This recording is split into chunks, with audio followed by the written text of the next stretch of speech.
everybody, it's your girl Bondy Blue, and I am back for another review recap of This Is Us. Tonight's episode was centered squarely on Jack, Rebecca, and Randall, Beth, and Malik, and Malik's family, and Deja. So this is going to be interesting. The episode was so entertaining, and I was so here for it like the entire time. Okay, let's talk. So, it started off with Deja and Malik on the bus, all right? They ride the bus together to school every morning, and they're getting to know each other.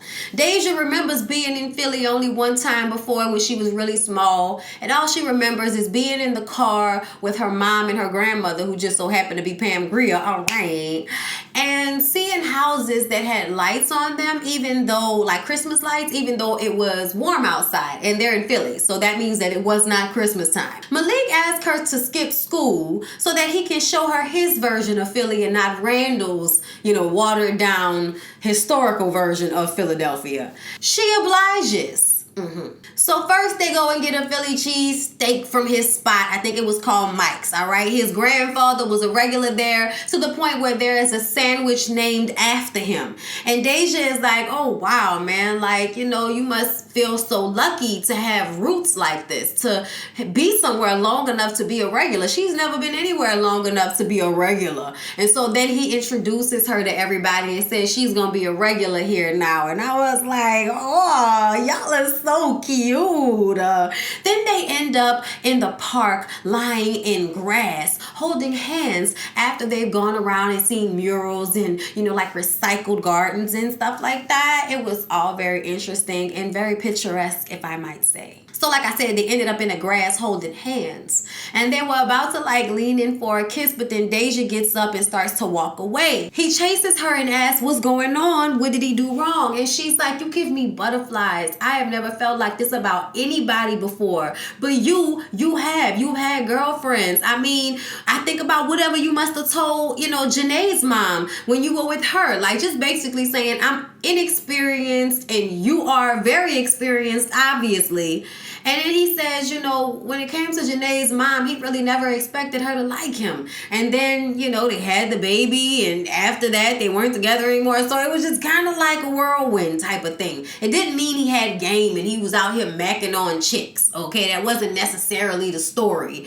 But still, this is how she feels. And she's scared because she has plans for her life, meaning Deja also has the fear that she might end up this boy's baby mama. Okay, so she has the same fear for herself that Beth and Randall had for her, which shows such maturity. I'm just saying. Malik tells Deja that he doesn't have game and he means what he says, and that he has one more thing to show her. And then he takes her to this place, and it's dark, it's like late at night, and he takes her to this place where those houses are all lit up. And she has this moment where it's like this thing that she's been looking for. She's been wanting to ride the bus and, have some type of independence or something that made her feel how she felt before Beth and Randall, like something that gave her some grounding to who she was. And I think now Malik is giving her that. Like even giving her the houses with all the lights is just giving her a memory back that she can't really grasp. And that's frustrating for her. So now he's giving her that piece of home that she had been looking for. And they have their first little kiss. And I was just like, oh my God, y'all are like miniature Beth and Randall. Just want some different type stuff. But yeah, the love, the young love. Young love, young love, young love, young love. Girl, still not right. Still not right. So that evening when she gets home and Randall and Beth realize what has taken place, she gets grounded. But we got to find out what's going on. So they invite Malik's parents, Darnell and Kelly, over to the house for dinner so that we can talk about our wayward children and how now they're starting to do bad things now that they've started to hang around one another. So let's pause there for a second. For the first time, I'm not going to do them separately. I'm going to intermingle them a little bit, okay? So Jack is putting on his sports coat to have dinner with Mr. Corey Lawrence and his beautiful wife, all right? Rebecca thinks that Jack is doing way too much and he needs to just chill out. But Mr. Lawrence and his wife are at their house getting ready, and he wants to bring a book of poetry by Langston Hughes for Randall. But his wife thinks that it might be a little bit too militant. So How about we leave that in the car? When they get to the Pearsons' house, you know, it's all come in and it's niceties and everything. And here comes Kevin making it about him. Kevin is upset because he's been trying to get the nurse from the school over to dinner at their house for the longest. Okay, the nurse. And it's all because she has big boobs and he has a crush on her. But yeah, this is not about that, obviously. They do a tour of the house, and Mr. Corey and his wife kind of look at Randall's room and look at some of his books. And Randall has decided to organize his books the same way Mr. Lawrence does at school, which is by year. It's like another moment where Jack feels like he doesn't know what's going on with his son. And here's this black man with all the answers, and that makes him so uncomfortable. Not that he's black. Well, I mean, yeah, that he's black, because it's something that he can't give him as his father. And then Kevin comes in and says, holy cow, it's a grown-up Randall. Like, oh God. I hate this little boy, bro. So yeah, at dinner, Kevin continues to be annoying, and they talk about an African festival where Mrs. Lawrence got her earrings from. And they have the festival once a month. It's been going on for a few years, but of course, these white people have not heard of it before. Randall asks if maybe he can go with Mr. Lawrence and his wife one day when they go. And Rebecca is like, don't impose yourself, Randall. And Jack was like, no, maybe Mr. Lawrence, whenever he has a family, can take his family to that. We'll go as a family. We'll go together, okay? And Mr. Lawrence says, I think that you should go as a family. You obviously all need to be exposed to African American culture so that y'all can relate to Randall a little bit more. Like, that's basically what he was saying. While Jack was trying to, you know, draw attention to the fact that they don't have their own family yet. Like, what kind of shit is that? You know what I'm saying? Like, that was just flawed. Like, what if the lady had fertility issues or something like that? That would have been a button that you wouldn't want to press, right? But Jack is in his feelings right now.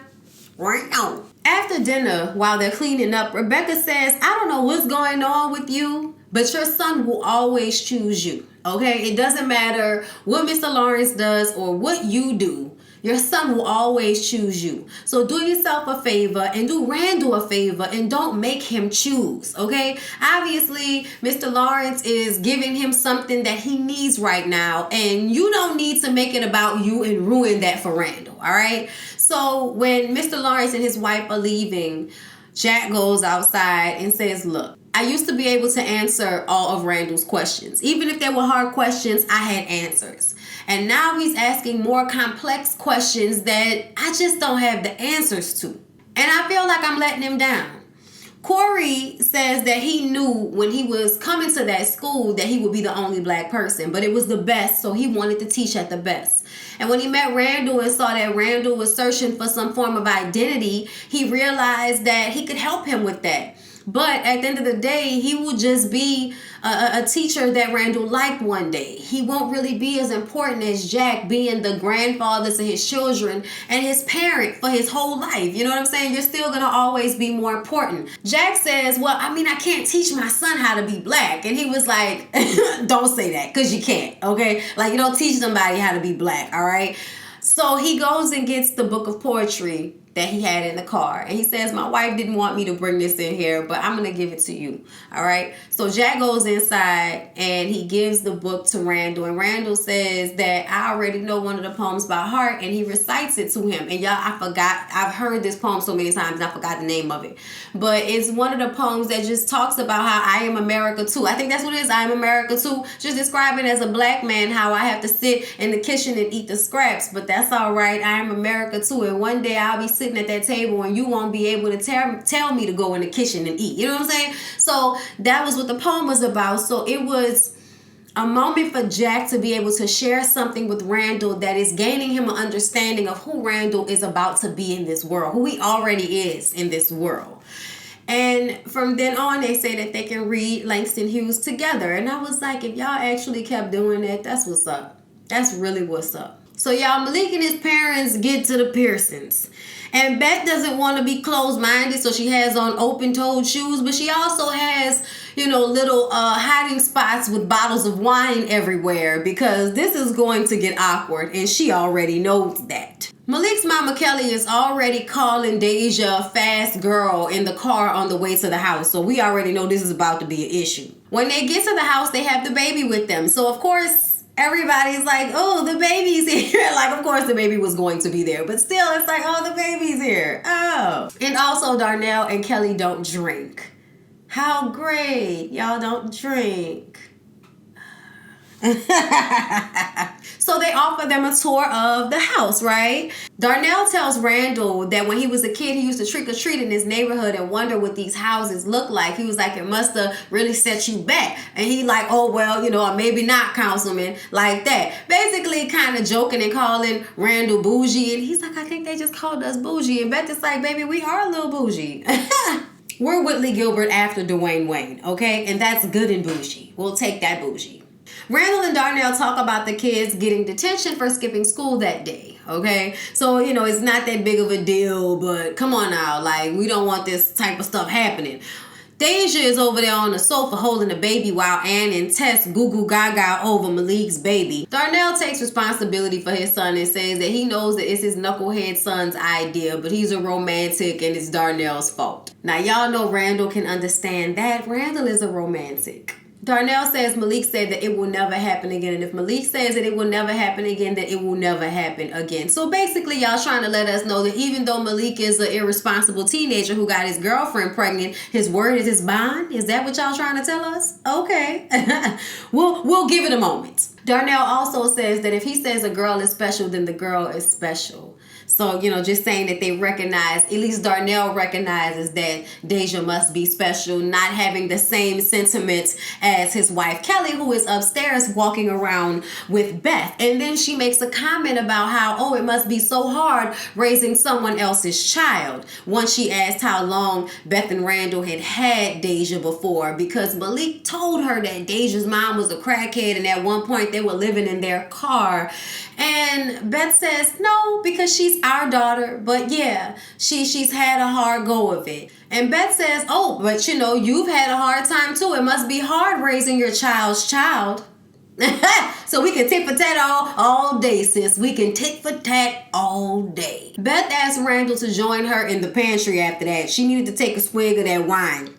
And she warns Randall that it's about to get weird. Kelly is trying to blame Deja for all of this. Randall says Darnell is cool, okay? But Beth says, what happened to us being in a boat trying to get them on the boat for the kids not to be together? Whatever happened to that? He was like, I'm just saying that he kind of cool. I'm like, y'all gonna end up getting along. Y'all are two mild-mannered, cool men. Y'all gonna end up getting along. At dinner, Kelly asked for them to pray. And Randall was like, oh, yeah, you know, we pray. And Ann was like, Dad, we never pray. And then Tess was like, yeah, we haven't even been to church since your campaign. Like, shut up. Like, damn, y'all selling us downriver. Ooh. Beth says that some people pray and go to church every Sunday, and others just know that God knows their hearts. When Kelly says the prayer, she says, oh, Lord, please continue to bless and cover us for the nourishments of our bodies in this food, even those of us who aren't consistent in the praise of you, Lord Jesus. Amen. I said, oh, no, she did not use the Lord against Beth. Oh, no, she did not. So Randall says, oh, you know, I heard, Darnell, that you run a car shop. And he was like, yeah, you know, we do restoration and all kind of stuff down there. He was like, all right, well, you know, let me know, you know, if it's city councilman, if there's ever anything I can do for you. He was just like, you know, he was like, what's that about? And Darnell says, well, you know, I don't really get into politics. It's not really my thing. I just, you know, do what I got to do to take care of my family and give back to the neighborhood when I can. And it's like, oh, great. Like, I hate when people try to find pride in being, you know, poor and having no power. Like, I'm not saying you got to be all hungry to be friends with Randall, but don't knock it till you try it, okay? Look, I was always taught that it's always a good idea to have friends in high places. I was raised like that, so I was looking at Darnell like, the fuck, okay. Then the baby starts crying, and Malik jumps up to tend to his baby, but Tess wants to help, even though Beth wanted them to sit down at that table and let that boy handle his own baby, okay? And blurts out that Deja is just like a stepmom. After that, Beth couldn't take it. Y'all go upstairs. Deja says, no, dinner isn't even over yet. She was like, dinner is over. Go upstairs, girls, okay? And, you know, all of the kids went upstairs, including Malik and his baby, all right? And she turns to them and says, okay, let's deal with the real right quick, right fast. Let's do that, okay? Because Beth done had it up to here. Beth says she's going to be honest that she doesn't think Malik and Deja should be dating. And Kelly agrees. Beth feels like the problem is Malik already has a child. Okay, there's an elephant in the room, and it's the baby that your like 15-year-old son just came in here with. Okay, so yeah.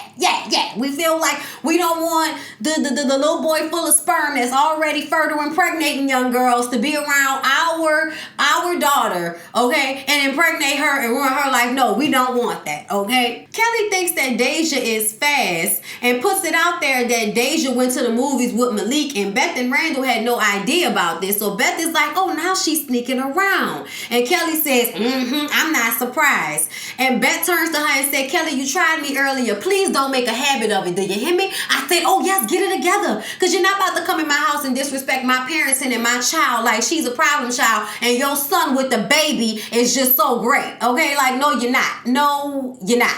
Kelly stands up and Beth stands up right on top of it. It's like, oh, we standing up? Okay, we standing up then. Kelly says that her problem isn't with her. Her problem is upstairs. And Randall says no, okay? At the end of the day, Deja has never lied to us until she met your son. And Kelly says, well, our son has never skipped school until he started hanging out with your daughter.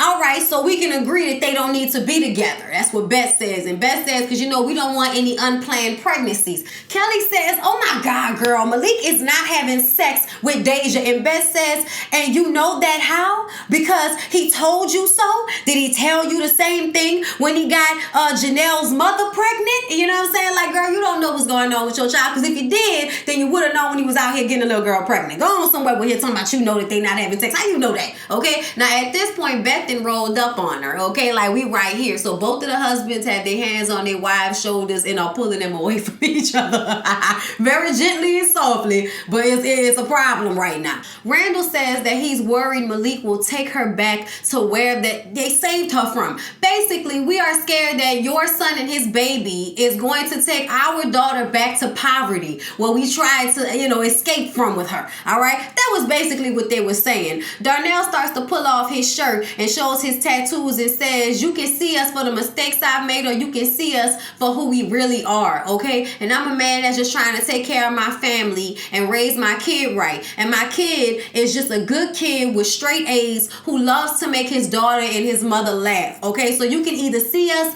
for who we are, see him for who he is, or y'all can make assumptions. So, of course, that made Randall and Beth feel bad because they don't never want to be the black people that's a part of the problem. But this is their daughter, okay? So, I saw that automatically, you know what I mean? Then Deja comes downstairs and apologizes for skipping school and lying and sneaking around with Malik. But she says it was the best day she had in her life and she's not going to apologize for that. I said, oh, young love, young love, young love. Please don't say goodbye. Please. If y'all don't know about that Tina Marie, I don't know what to say to y'all, okay?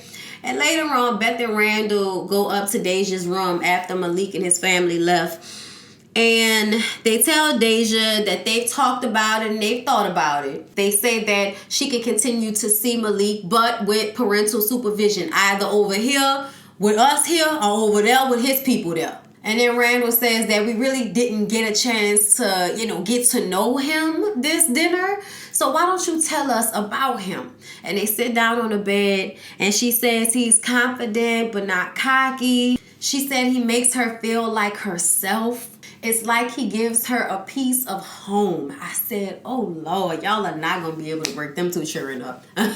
Y'all just better hope that Deja stays strong on birth control until she's married and ready to have a baby with Malik, okay? Because this look like y'all ain't about to break up no time soon. Especially if Malik plans on doing something with his life. I mean, he might, but she could have her sights set higher, and when you get to college, there's a whole situation, okay? But, this is us tell stories for the long haul, so I'm sure this is a long haul type situation. They cute. They are really cute, and I totally understand where both sets of parents are coming from. I really do. I even understand where Kelly is coming from because I imagine she thinks that Janelle's mama was a fast tail girl that put the moves on her son and got a baby and then don't want to take care of the baby. You know what I'm saying? I'm sure she feeling some type of way because of that situation and is projecting that onto Deja. But Deja is not that. She is not. Okay? But yeah, y'all, the episode was so good. I hope y'all enjoyed the review. Please don't forget to like, comment, and subscribe to my channel if you have not already. I love y'all so much, and I'll see y'all in the next one.